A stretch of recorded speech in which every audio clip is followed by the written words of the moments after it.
Search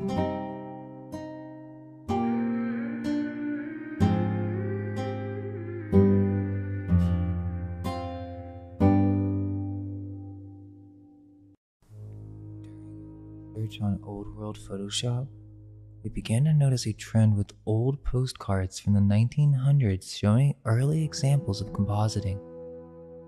There isn't much information on these. If there's a catalog, it's not easy to come by. But many of these are early examples of photo manipulation.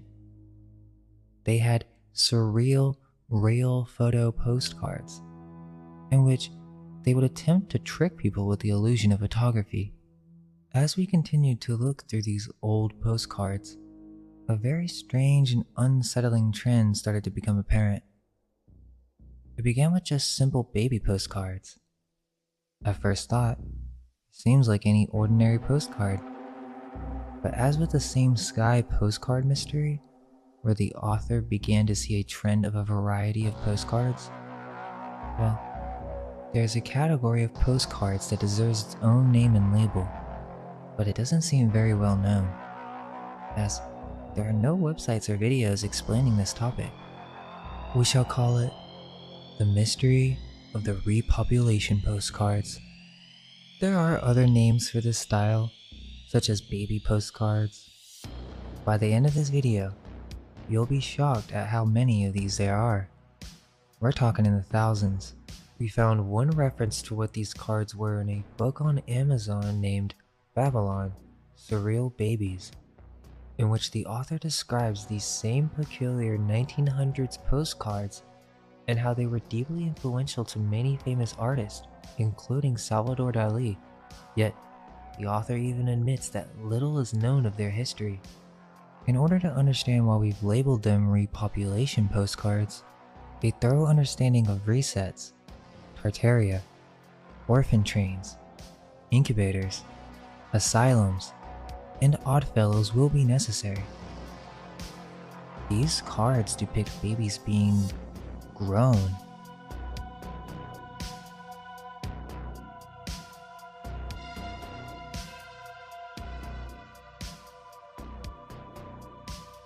There are many different styles within this category.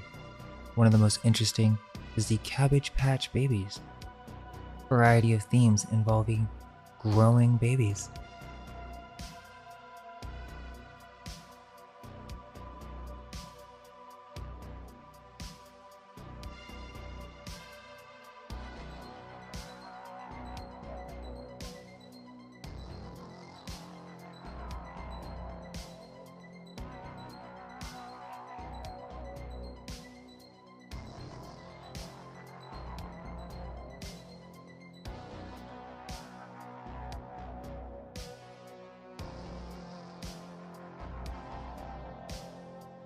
Babies on plants,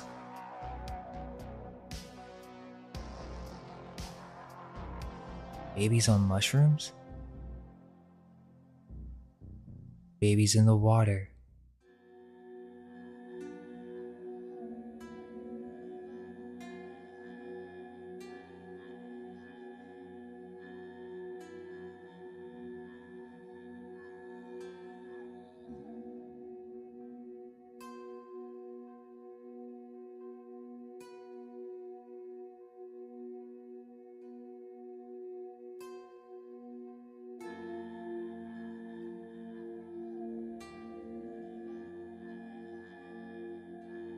babies in a nest, babies in eggs being hatched. Then the babies arrive on the train.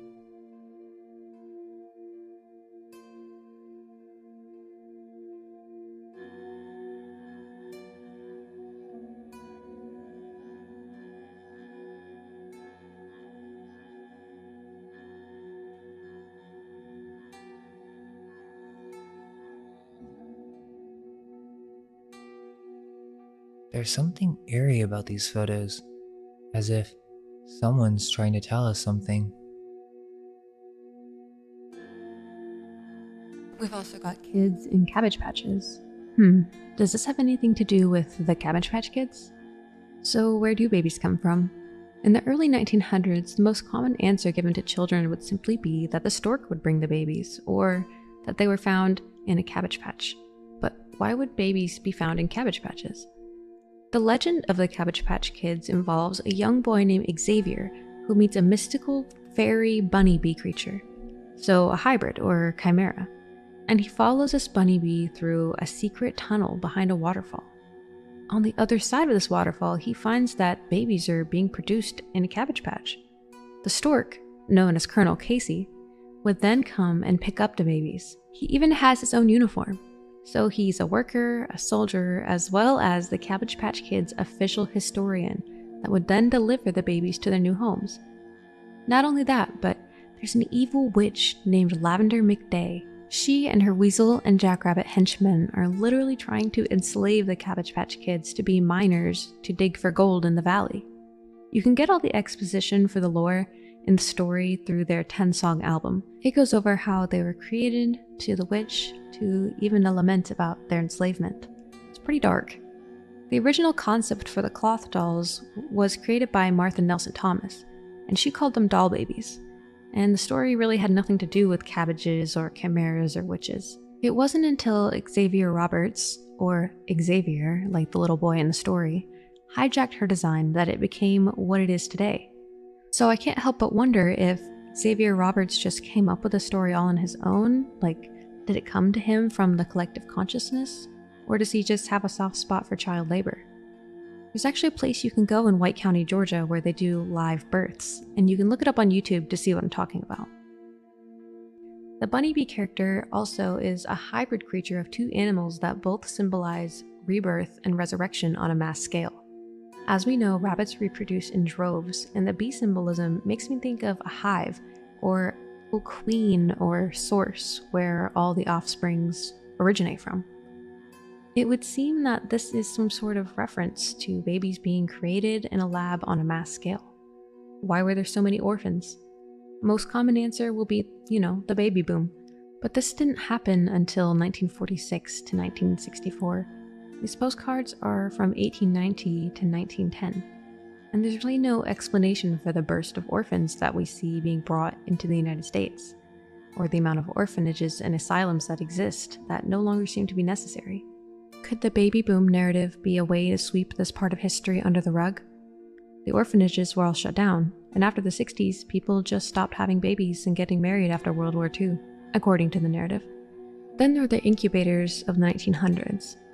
It's difficult to keep premature babies alive with modern technology, yet they were doing this back in 1835 in Europe.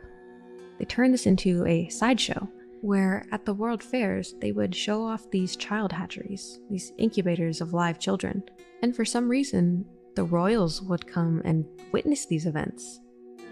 So there's this genetic manipulation cloning idea in which these babies are actually being grown in some sort of pods. Perhaps the symbolism of the Cabbage Patch mirrors that process.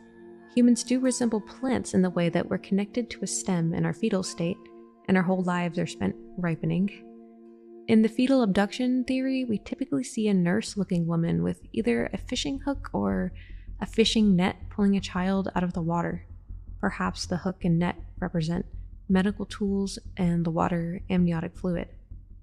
In either scenario, it would make sense that these babies have to end up in incubators or hatcheries. And it begs the question, how did all these premature babies get here? If women back in these days were having babies prematurely, why in such large numbers? And the babies all being babies, they'd have to have traveled there somehow within a short period of time. What are the chances that so many premature babies were driven from wherever their mothers were to these incubators all in time? And why do they charge people to view them as if this was some sort of exhibition or sideshow and not a pressing matter of life and death? For centuries, the stork has been thought of as a symbol for new beginnings and family lineage. The idea that this creature represents life-giving events also makes sense because storks are monogamous creatures, and they mate only once every year with their partners that they've chosen beforehand, choosing mates based solely on personality instead of looks, like many other birds. Now we've got kids inside a train. Orphan trains. Why so many orphans? Were these orphans taken from their families? Were they trained to instruct a new generation of genetically created babies? Or were they womb-napped babies? And we've got kids growing on trees, kids being carried by storks. The Greek goddess Hera and her Roman counterpart Juno also favor the stork. And I'm sure you guys remember that quirky little teen pregnancy movie from the 2000s.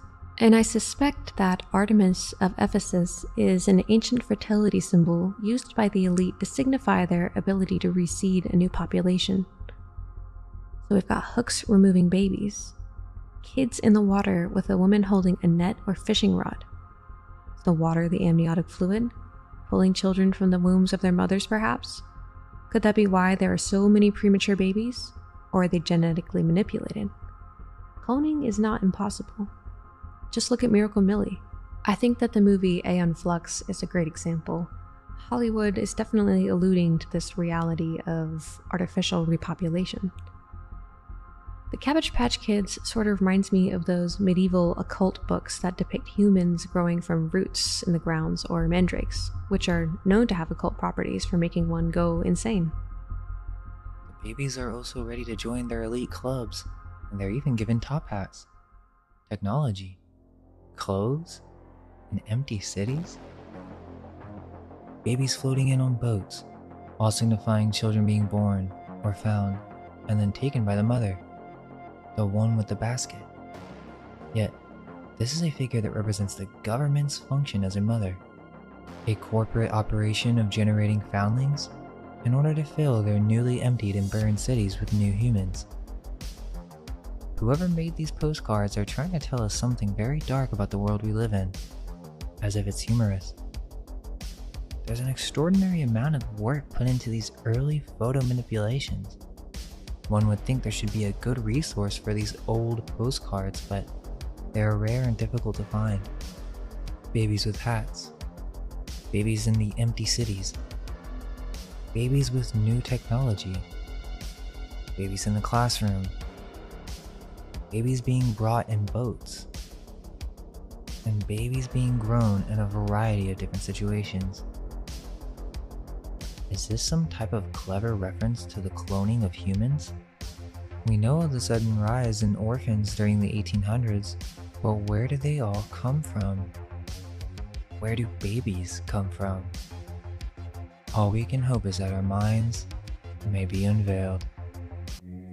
Let go of everything you think to be true.